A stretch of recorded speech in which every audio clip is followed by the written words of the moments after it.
Hi, this is Jared again with Acucraft Fireplaces. I wanted to briefly just talk about our PDS proven draft system and negative pressure switch that we use for detecting our airflow within the flue pipe.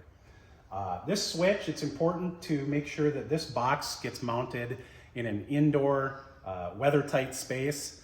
More often than not, people will mount this in an attic space, somewhere up closer towards the power draft fan, or power vent fan, excuse me. More so at that height versus closer down to the fireplace. And another point to be careful of is that this box actually needs to be mounted vertically, as you see here. If this box is laying in any other orientation, this is actually a little micro switch inside, and it won't operate properly then when it detects that negative pressure.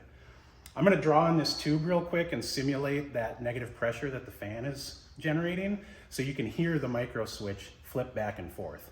Listen close.